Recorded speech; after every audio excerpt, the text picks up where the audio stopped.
It's not often that investment bonds are the subject of litigation, but this year they were. The Joost Lobler case is the case I'm thinking of, that was decided in the upper tribunal. The facts. Mr. Lobler, a Dutch national, came to the UK to live, sold his house in Holland, invested all of that money into an investment bond denominated in dollars, an offshore investment bond. He then borrowed money from a bank to increase, pretty much double the amount invested into the bond. Sometime later, a large partial encashment was taken under the bond to buy a property in the UK, and then a further partial encashment was taken to repay the loan to the bank. However, the bond was still left, in fact, intact. A full encashment was not made. Chargeable events arose in relation to those partial encashments, and because they were done, the withdrawal was taken by partial encashment rather than full encashment, the amount that was charged to tax was significantly in excess of the economic gain standing inside the bond. Most will be aware of that risk when you take a partial encashment if the amount that you withdraw is in excess of the allowable 5% under the policy. The resulting assessment amounted to an effective tax rate of over 700% in relation to the economic gain.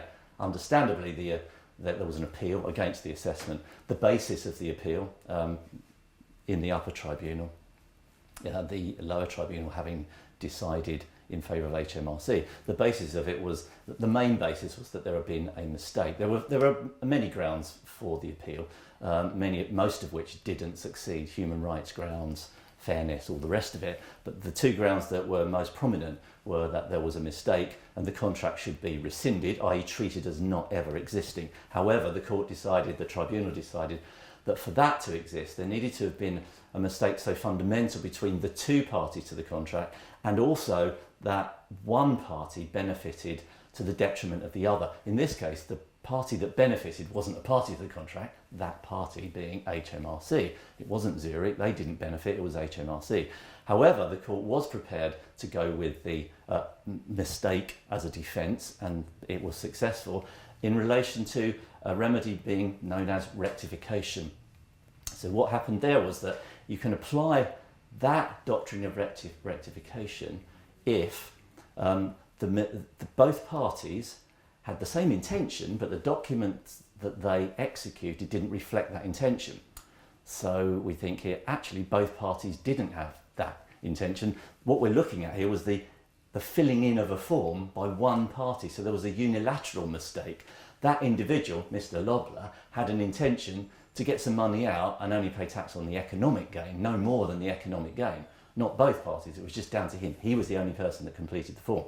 The tribunal were prepared to apply that doctrine of rectification on a unilateral basis, just in relation to his mistake, because the result of not doing so would have left a consequence so unconscionable and unfair, so they were prepared to apply that doctrine of rectification, and effectively Mr. Lobler only paid tax on the economic gain. As a result of that, what we're likely to see is a change to the legislation. There's consultation going on right now to look at avoiding this happening in the future and avoiding having to rely on the tribunals to apply a sort of fair and reasonable result. So we'll have to watch this space in relation to what that legislation looks like, but we'll probably see some form of draft later this year.